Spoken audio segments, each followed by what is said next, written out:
Yo tout le monde, donc aujourd'hui, mais comme vous le voyez, on se retrouve pour une nouvelle petite vidéo.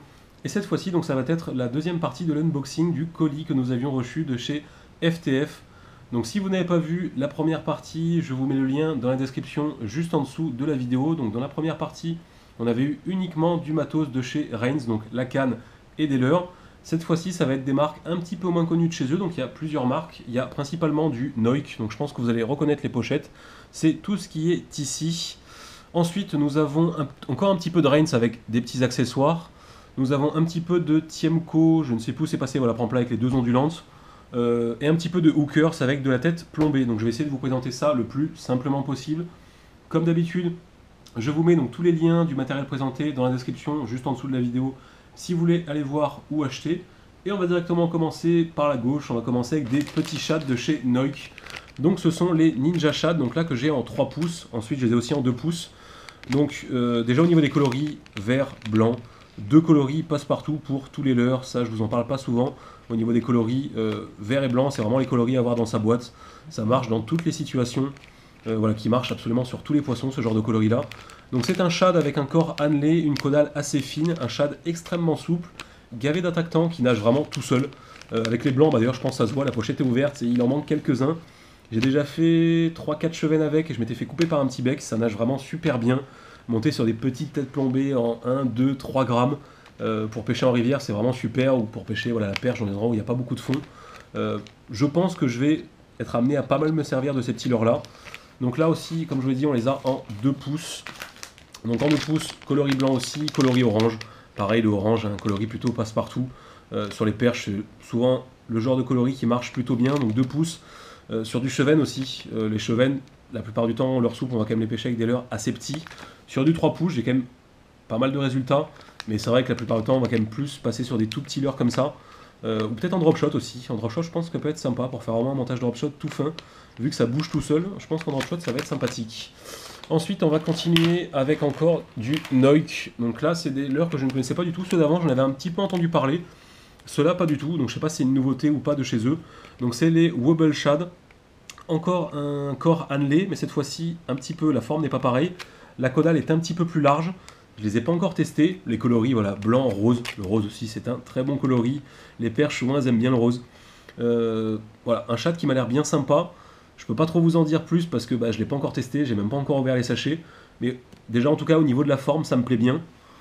Ensuite, on va continuer toujours avec du Noik. Donc là, nous avons des petits finesses. On va directement présenter les deux. Petits finesses, donc là, nous avons les Red Bee. Donc vraiment des petits finesses avec un corps type worm et une queue vraiment très fine. Drop shot. Après, ça peut se monter sur de la petite tête 1-2 grammes. Moi, c'est pas ce que je m'en sers le plus, à tort. Parce que les finesses, faut savoir, bah, je pense que vous le voyez, moi, on s'en sert pas beaucoup. Et pourtant, on devrait. Et même en général, hein, au niveau des ventes de leur souple, ça doit être 85-90% de shad pour le reste de finesse.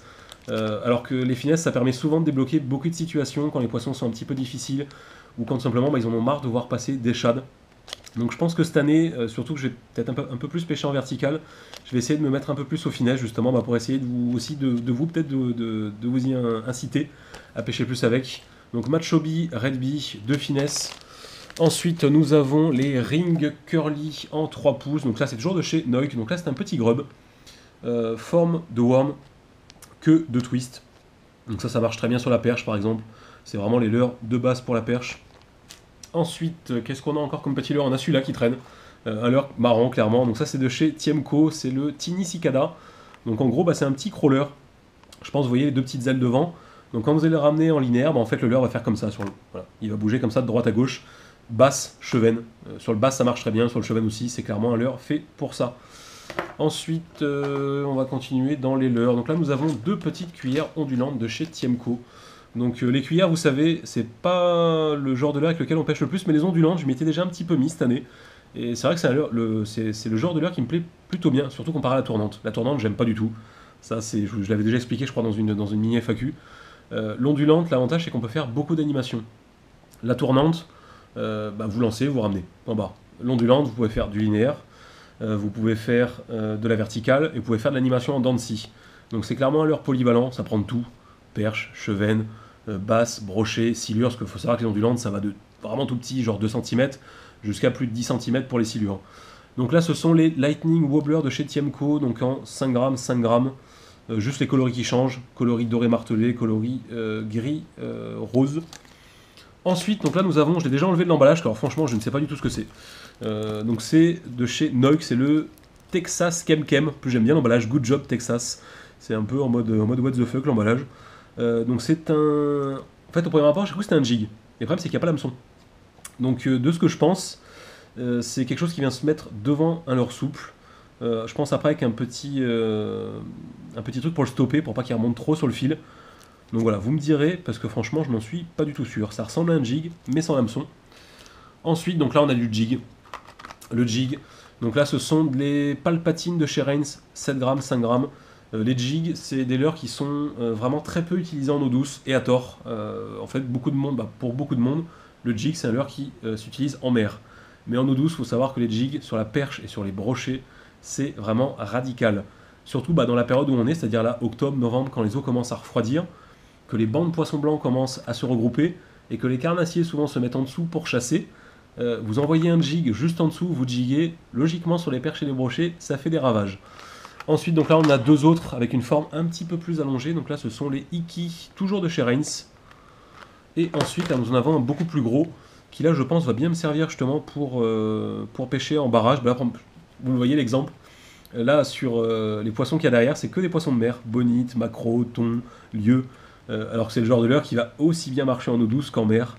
Et vu que c'est un leurre assez lourd, je pense que voilà, vu que je vais pas mal pêcher en barrage cette année, dès que j'ai 15 mètres de profondeur, c'est un leurre qui devrait pas mal me servir. Ensuite, on va passer, au niveau des leurres, je pense que j'ai tout fait. On va passer sur du petit matos. Donc là, déjà, on a de la tête plombée de chez Hookers. Donc ce sont les Critical tout court et Critical Specimen. Je suppose que c'est ça le nom. Parce qu'il y a un petit peu beaucoup d'écriture, mais je pense que c'est ça. Donc là, blanche, donc c'est les têtes typées sabot, qui ont une forme un petit peu différente, mais clairement c'est du sabot. 14 grammes 3,0. Donc très bien pour du leurre de 10 cm. 14 grammes, on va dire, voilà, quand vous pêchez en 10 mètres, c'est à peu près ce qu'il faut. Et ensuite, donc là, 14 grammes, mais en 6,0, donc pour du leurre beaucoup plus gros, du leurre de plus de 15 cm. Par exemple, pour les gros Rock Vibe que j'ai eu la dernière fois, je pense que ça devrait être la bonne taille. Ensuite, on va passer donc sur du petit accessoire, donc là de chez Noik, des Tungsten Drop Shot Slim, donc des plombs drop shot longs, 7 grammes. J'en profite aussi, parce qu'il y en a souvent qui nous demandent pourquoi drop shot long, pourquoi drop shot rond. Les drop shots longs, l'avantage quand vous allez pêcher dans des endroits très encombrés, par exemple un barrage où vous avez beaucoup de cailloux, en fait les longs vont beaucoup mieux se faufiler dans les obstacles et vont beaucoup moins s'accrocher, alors qu'un plomb rond, si vous pêchez dans les cailloux, il y a de fortes chances qu'il reste au fond. Ensuite nous avons des petits sinkers. Donc ça, je me suis jamais servi de ce genre de truc là, mais logiquement c'est ce qui se met devant leurre pour plus le faire couler, enfin pour le faire nager plus profond. Vous me confirmerez, mais je suis à peu près sûr, je veux pas dire de bêtises non plus, c'est pour ça que je dis ça, on va dire, prudemment. De chez Noik et de chez Reigns. Et ensuite là nous avons quelque chose qui je pense va avec, donc ça s'appelle des Sinker Stoppers, donc je suppose que c'est pour placer devant ça, justement pour éviter en fait que le petit plomb remonte sur la ligne. Vous me confirmerez aussi, c'est de chez Noik, Sinker Stopper. Et ensuite, écoutez, je crois que je n'ai rien oublié. Ah si, bon. Ça, donc je ne vous présente qu'une pochette, tout simplement, parce que j'ai déjà monté toutes les autres sur des leurres souples. Donc j'ai eu 4 ou 5 pochettes, je crois.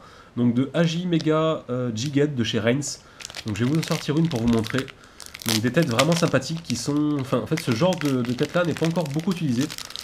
C'est un mix, en gros, entre une tête plombée, sabot et football. Donc vous voyez une tête plombée complètement plate. C'est tout plat. Et l'avantage c'est que ça donne une nage très planante avant le leurre, donc pour faire de la verticale, pour faire de l'animation en dents de scie, c'est vraiment le mix parfait en fait entre football et tête sabot. Donc voilà, c'est pour ça en fait que j'ai plus qu'une pochette, d'ailleurs il en reste que 2 dedans, parce que j'ai monté déjà énormément de leurres souples, parce que moi je monte souvent mes leurres souples à l'avance. Moi personnellement je vais beaucoup me servir de ce genre de tête là. Là-dessus je vous ai vraiment tout présenté. Quelques petites questions de ce côté-là. Je pense que la plupart, enfin que quelques-uns d'entre vous sauront répondre à ces questions-là. Comme d'habitude, l'espace commentaire est là pour ça. Si vous avez des questions, des améliorations à apporter à ce que je vous ai dit. Le petit like si la vidéo vous a plu. Et on se retrouve prochainement pour d'autres vidéos. Tchuss tout le monde.